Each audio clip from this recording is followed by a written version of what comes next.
할렐루야. 우리 옆에 있는 분들과 인사를 한번 나누겠습니다. 참 잘 오셨습니다. 오늘 설교의 제목에 저도 잘 모르는 라틴어를 써서 죄송하고요. 하나님의 형상이라는 뜻입니다. 오늘 성경은 우리에게 우리가 하나님의 형상을 닮은 존재라는 것을 말씀을 하고 있습니다. 오직 인간만이 다른 피조물이 가지고 있지 않은 특별함을 가지고 있는데 그것이 하나님의 형상을 담고 있다는 것입니다. 인간이 좀 불완전하고 제한적이긴 하지만은 하나님의 속성을 포함하고 있다는 것입니다. 하나님께서는 이러한 우리들에게 세상을 다스리는 경영할 책임을 주셨습니다. 하나님께서 창조하신 세상을 경영할 책임을 주셨습니다. 우리가 그것을 감당할 수 있는 이유는 우리가 하나님의 형상을 따라 지음을 받았고 하나님의 속성을 좀 불완전하고 제한적이지만 가지고 있기 때문입니다. 인간은 하나님과의 사귐 속에서 하나님의 형상을 제대로 발휘하게 될 때에 자신에게 주어진 역할을 제대로 감당할 수가 있다는 것입니다. 우리 신앙의 모든 문제는 어떻게 보면 하나님과의 관계로 환원되는 것 같아요. 우리의 일상의 생활이나 우리의 인생의 모든 문제가 그런 것 같습니다. 여러분, 하나님의 형상을 여러분 삶 가운데서 온전히 경험하시고 또 그것을 여러분 누리시기를 주님의 이름으로 축원합니다. 하지만 인간은 안타깝게도 하나님의 형상으로 하나님과 교제할 수 있는 특권을 누리기보다는 전혀 반대되는 방향으로 향했습니다.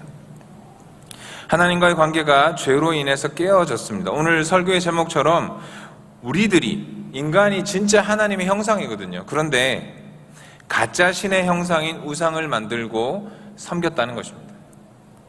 여러분, 진짜 하나님의 형상이 가짜 하나님의 형상을 섬겼다는 참 이 역설적인 일들이 벌어졌다는 것입니다. 깨어진 관계 속에서 이 절망적인 인간의 삶 속으로 하나님의 아들이신 예수님께서 찾아오셨습니다. 하나님과의 깨어진 관계를 새롭게 하시고 우리로 하여금 하나님의 형상을 회복하고 하나님과의 사귐 속에서 생명을 누리도록 우리를 불러주셨습니다. 여러분, 이 은혜를 여러분 누리고 계십니까? 네. 여러분, 이 은혜가 여러분 삶 가운데 가득하시기를 주님의 이름으로 축원합니다. 여러분, 우리는 하나님의 형상대로 지음을 받은 하나님의 진짜 형상이에요. 그런데 가짜 형상인 우상에 휘둘리고 하나님과의 관계가 깨어지는 안타까움이 다시는 있어서는 안 되겠죠. 자, 그런데요, 제가 오늘 왜 하나님의 형상에 대한 이야기를 시작을 하는 것인가, 꺼내는 것인가, 여러분이 다 잘 알고 있잖아요. 여러분이 다 잘 알고 있는 것이고 일반적으로 다 알려진 것입니다. 그런데 제가 좀 최근에 하나님의 형상과 관련해서 우리를 고민하게 만드는 주제가 있기 때문에 오늘 이 말씀을 좀 나누려고 합니다. 그것은 바로 여러분이 다음 한 주간 고민하게 될 인공지능입니다.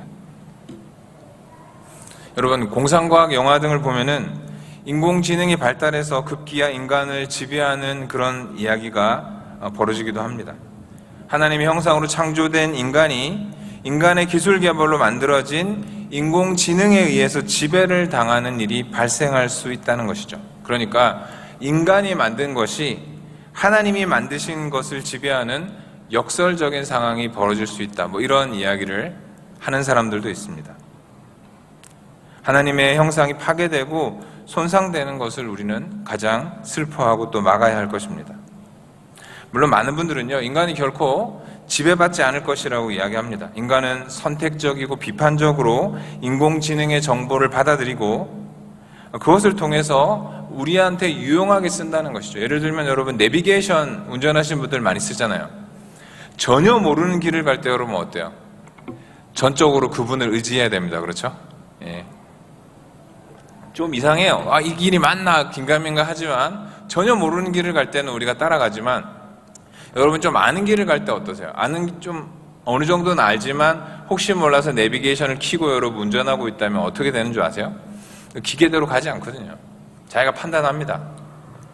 아 그래, 레비는 이 길을 가라고 하지만 여기 아마 골목길일 것 같고 운전이 좀 불편할 것 같으니까 나는 뭐 한 1, 2분 늦더라도 큰 길을 선택해야 되겠다, 뭐 이런 식으로 결정을 하게 되는 거죠.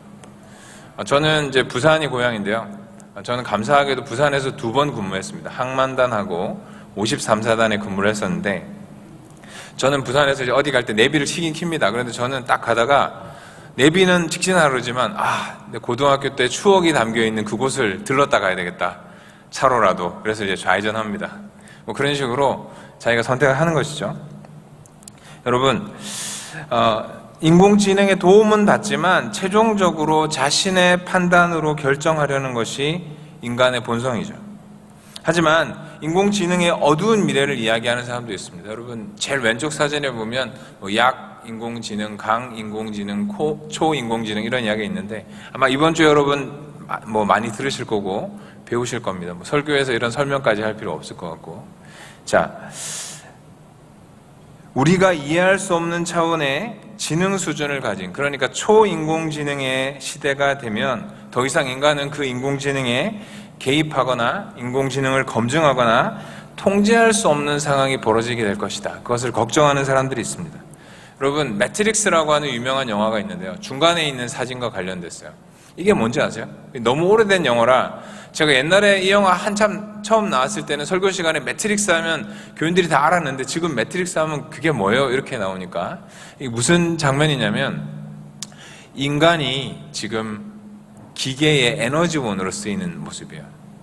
이제 인간이 태어나면 관을 연결합니다. 그래서 그 생체 에너지를 가지고 전기를 공급하는 거죠. 기계를 돌릴 수 있는 전기를 공급하기 위해서 인간을 생체 전지로 사용하고 인간을 사육하는 암울한 미래를 그리고 있는 그런 영화예요. 실제로 초인공지능의 놀라운 능력, 이거 엄청난 거죠. 여러분, 어떤 사람들도 등장하냐면요, 오른쪽 사진에 있는 사람은 이 구글의 자율주행차 개발 엔지니어 출신인 앤서니 레반도브스키라는 사람인데요. 이 사람이 2015년도 9월에 뭘 만들었냐면 인공지능, 초인공지능을 신으로 경배하는 종교단체를 만듭니다. 그 종교단체 이름은 Way of the Future, 뭐 미래의 길, 이렇게 해가지고 종교단체를 만들어요. 물론 5년 만에 문을 닫긴 했습니다. 하지만 하여튼 5년 동안 종교단체로 등록도 하고 열심히 활동하면서 뭐라 그러냐면 초인공지능이야말로 우리가 섬겨야 할 신이다, 이렇게 이야기를 하죠. 하나님의 형상으로 지음을 받은 인간이 자신들이 만든 것을 숭배하는 참 일들이 실제로 벌어지고 있는 거죠. 고민이 좀 됩니다. 여러분, 또 다른 재미난 일도 있는데요. 일본 교토에 400년 된 어떤 사찰에는 인공지능 승려가 등장했습니다. 제일 왼쪽인데요. 대부분 기계적인 모습인데 얼굴이랑 손 일부는 이제 실리콘으로 감싸가지고 이제 이렇게 만든 이제 인공지능 승려가 등장했는데, 이 사찰의 주지가 이렇게 이야기합니다. 로봇 승려는 죽지 않고 자신을 항상 최신의 상태로 업데이트 할 수 있어서 정말 아름다움 그 자체다, 이렇게 평가를 해요. 그리고 중국의 베이징에 있는 어떤 사찰에도 이제 로봇 승려가 등장했어요. 종교개혁 500주년을 맞이해서 독일의 비텐베르크의 전시회에는 Bless You 2라는 로봇이 공개됐습니다. 중간 사진입니다. 로봇의 가슴과 두 팔, 머리에는 터치 스크린이 있습니다. 이제 사람들은 여기 가서 독일어, 영어, 프랑스어, 스페인어, 폴란드어 중에 하나 언어를 선택하고, 그리고 이제 남성의 목소리를 원하느냐 여성의 목소리를 원하느냐 이렇게 하고 자기의 상황을 이렇게 입력하면 거기에 적당한 성경 구절을 이야기해주고 마지막에 이제 축복을, 신의 가호가 있기를, 뭐 이런 식으로 축복하는 거죠. 재미난 일이 많이 벌어지고 있죠. 제가 2018년도에 미국 워싱턴 국방대학원에 있는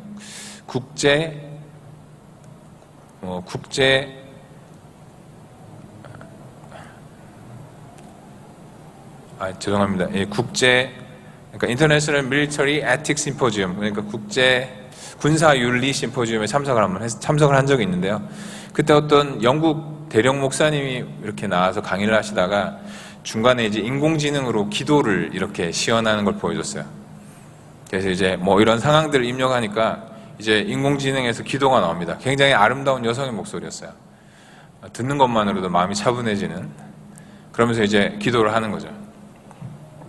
그러면서 이제 앞으로 이제 그 군종병과에서 이제 주로 하는 심포지엄이었기 때문에 앞으로 혹시 인공지능이 채플린, 군종을 대신하게 될 날이 오지 않을까, 그런 고민을 해야 될지도 모른다 이러면서 이제 약간 뭐 좀 그냥 지나가는 이야기로 한 건데, 굉장히 적절한 상황에, 적절한 음성에 어떤 기도를 해줄 수 있는 어떤 AI가 바로 자기 옆에 있는 거죠. 목에 맬 수도 있고 뭐 가방에 휴대할 수도 있는 거죠. 전시 상황에서 어떻게 될 것인가, 굉장히 근본적인 고민을 했던 기억이 있습니다.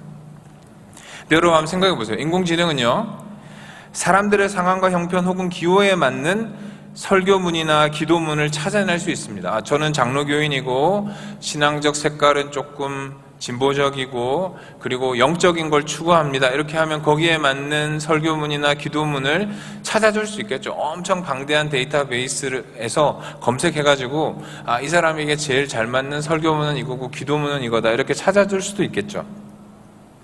하지만 여러분, 하나님의 말씀, 여러분 설교의 본질이 뭐예요? 하나님의 말씀이잖아요. 이게 그냥 어떤 자료를 찾아주는 것, 기록을 읽어주는 것이 아니라 이것은 이 말씀을 통해서 하나님께서 역사하시고 성령께서 이 말씀을 통해서 우리에게 자신의 말씀을 하신다는 이 설교의 본질에는 비춰봤을 때 뭔가 문제가 있죠. 여러분, 기도는 또 어떻습니까?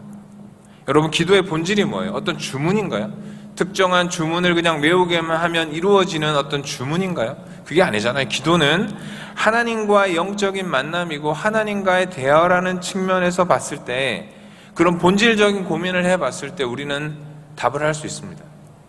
어떤 데이터베이스를 찾아줄 수 있지만, 정보를 전달할 수 있지만 그것이 과연 신앙의 본질을 대체할 수 있을까? 그럴 수는 없다는 것입니다. 여러분, 우리는 일상의 삶 속에서도 늘 변함없는 진리를 추구하려고 합니다. 여러분, 최고의 지식을 위해서 인공지능을 참고할 수는 있지만 그것을 뛰어넘어서 판단하고 올바른 결정을 내리는 것은 결국 인간의 몫이라는 거예요. 과거에는 지식을 아는 것 자체가 중요했습니다. 여러분, 예전에 뭐 유명한 대학의 도서관에 있던 책, 여러분 그 책을 다 합쳐봐야 우리 집에 있는 책보다 양이 작을 거예요. 과거에는 지식이 그렇게 많지 않았습니다. 그냥 지식을 많이 알고 있으면 그 사람은 판단력도 자연스럽게 가지게 되는 것이었습니다. 그렇게 생각했던 시대였습니다. 그런데 지금은요, 인공지능 때문에 지식과 지능은 평등해진 것 같아요. 초등학생이나 대학원에서 뭐 박사과정을 했거나 어때요? 인공지능을 가지고 있다면, 뭐 스마트폰을 가지고 있다면 그 사람의 지식과 지능은 평등해진 거죠. 그런 시대가 되었다고 해도 과언이 아닙니다. 과거에는 많은 경험을 쌓고 지식을 쌓은 사람들이 경쟁력을 지녔지만 이제는 다른 측면이 강조되는 시대라는 거예요. 인간다움, 영성, 윤리, 감수성 같은 기계가 가질 수 없고 사람만이 가질 수 있는 것이 더욱더 중요하고 필요한 시대가 되었다는 것입니다. 사랑하고 행복을 추구하고 아픔을 공감할 수 있는 따뜻한 마음, 그런 것들이 강조되는 시대가 바로 우리의 시대라는 거예요. 여러분, 사람들은 이제 종교가 이제 더 이상, 신앙이 더 이상 의미가 없어지는 것은 아닌가 걱정할지 모르지만 오히려 반대인 것 같아요. 인공지능이 절대 할 수 없는 그 영역, 그러나 꼭 필요한 그 영역, 그것은 바로 우리가 믿음 안에서 만날 수 있는 것입니다. 이 시대의 석학이고 정말 오랜 시간 믿음 없이 지내다가 예수님을 믿은 여러분 유명한 분 있잖아요. 이어령 박사님. 그분이 이런 얘기 하더라고요. 인간은 말과 속도로 경쟁하지 않는다는 거예요. 왜냐하면 속도로 경쟁하면 말이 당연히 이길 수밖에 없다는 것이죠. 그래서 인간은 말과 속도로 경쟁하는 대신에 그 말에 올라타서 그것을 사용하는 길을 선택했다. 그렇게 이야기하면서 인공지능에 대해서 이야기해요.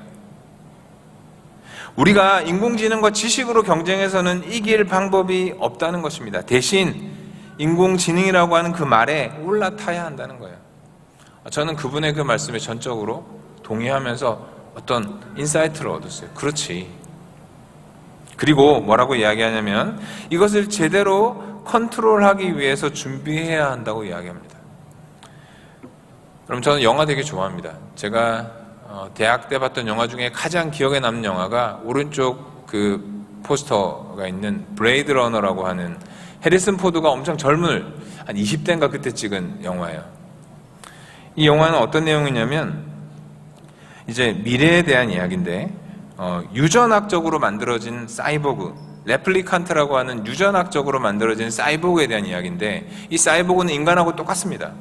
유전학적으로 만들어졌으니까 똑같은데 어떤 특정한 질문을 던졌을 때 대답을 잘 하지 못하고 그리고 동공의 변화가 나타나고 그걸 통해서 이게 진짜 인간인지 아니면 레플리칸트인지를 구분하는 거예요. 그래서 그 반란을 일으키고 도피에 도망 나와 있던 이 사이보그들을 이제 그 질문을 통해서 감별해가지고 폐기 처분하는 어떤 특수 경찰의 이야기예요. 근데 이 영화 속에 보면은 이제 레플리칸트가 더 인간적입니다.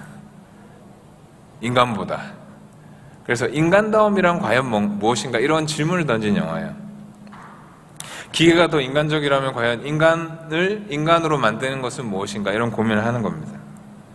여러분, 과연 우리는요, 인공지능을 컨트롤할 인간다움을 가지고 있는지를 물어봐야 되겠죠. 여러분, 좋은 기술이 이제 생겼고 그것을 잘 활용할 수 있을 텐데 그것을 그 기술이 원래 의도하는 대로 잘 사용하기 위해서 우리가 가지고 있는 것은 뭘까? 여러분, 참된 인간다움은 어디에서 오는 걸까? 인간이 소외되고 상실감과 박탈감이 많아지는 또 사회적 양극화와 분열 때문에 인간성이 위협받는 우리의 시대에 어쩌면 우리는 그저 인공지능에 열광하기보다는 우리에게 이것을 다스릴 만한 인간지능, 인간다움, 하나님의 형상이 있는지를 살펴보아야 한다는 것입니다. 여러분, 인공지능이 절대화되면 어떤 일이 벌어질까요? 인공지능이 만약에 권력을 가진 사람들의 욕심을 채우기 위한 도구로 사용된다면 어떻게 될까요? 여러분, 안타깝게도 그런 일이 벌어진다면 정말 안타깝게도 일반 사람들은 자신들의 상황조차 파악하지 못할 거예요. 인공지능에 의해서 자기들이 조작되고 지배받고 있는다 하더라도 그것 또한 파악하지 못할 정도로 인공지능은 대단히 위험하고 또 탁월한 능력을 가지고 있을 겁니다. 여러분, 그저 우리가 인공지능에 대해서 열광하기만 하다 보면 그것을 우상으로 섬기게 될지도 몰라요. 그러한 우리들에게 성경은 이렇게 말합니다. 인간은 하나님의 형상이고 하나님의 형상을 회복하는 것이 인간다움을 회복하는 비결이라고 말씀합니다. 그런데 하나님의 형상을 회복하기 위해서 우리가 절대 잊지 말아야 할 가장 중요한 원칙이 뭐예요? 그것은 하나님과 동행하는 것입니다. 하나님과 함께하는 것입니다. 하나님과의 교제, 하나님과의 관계를 회복하는 것입니다. 그것을 통해서 우리는 우리의 인간다움을 회복할 수가 있습니다. 오늘 창세기 말씀에서 하나님께서는 우리에게 창조 세계를 다스리라고 말씀하십니다. 이것은요, 인공지능에도 해당되는 거예요. 하나님의 형상을 닮은 우리가 인간이 만든 것에 지배를 받는 것이 아니라 그것을 다스릴 수 있는 하나님의 형상으로서의 능력을 다시 한번 붙잡아야 한다는 것입니다. 어떤 분들은 그렇게 이야기하더라고요. 인공지능이 이 교회의 위기가 될 것이다, 그렇게 말씀하는 분도 있습니다. 저는 그렇게 생각하지 않습니다. 우리는 인공지능에 올라타서 이 인공지능을 통해서 하나님이 만드신 창조 세계를 더욱더 아름답게 만드는 좋은 도구로 사용할 수 있어야 합니다. 우리의 삶을 더욱더 풍성하게 만들 수 있도록 그것을 잘 다스려야 합니다. 그리고 그것을 위해서 하나님의 형상인 인간만이 가지고 있는 영성과 감수성과 윤리와 같은 것이 더욱더 우리 가운데 중요하게 자리 잡도록 그것을 풍성하게 만들어야 한다는 거예요. 여러분, 기술이 모든 걸 할 수 있을 것 같지만 그렇지 않거든요. 모든 것이 더 발전하면 발전할수록 더 중요한 것은 본질적인 것입니다. 여러분, 이것은 꼭 신앙적으로 얘기하는 것뿐만 아니라 일반인들도 얘기할 거예요. 철학이 중요하고 윤리가 중요하고 인간애가 더 중요하고 정말 인류애가 더 중요한 시대가 올 것이다, 그렇게 이야기할 것입니다. 그런데요, 그 사람들은 어떻게 보면 더 본질적인 것을 잊었어요. 어떻게 인간이 기계가 가지고 있지 않는, 인공지능이 가지고 있지 않는 이러한 특별한 특징을 가질 수 있게 되었는가? 그것은 바로 우리가 하나님의 형상이기 때문입니다. 여러분 믿으십니까?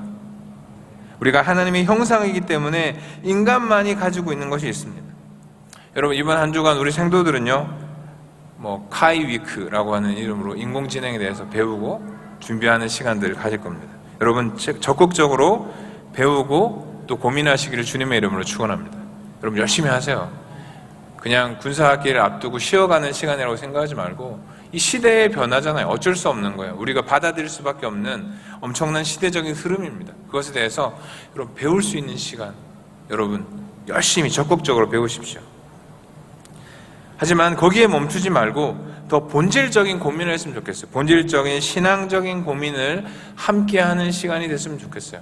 그렇지, 인간다움이란 뭘까?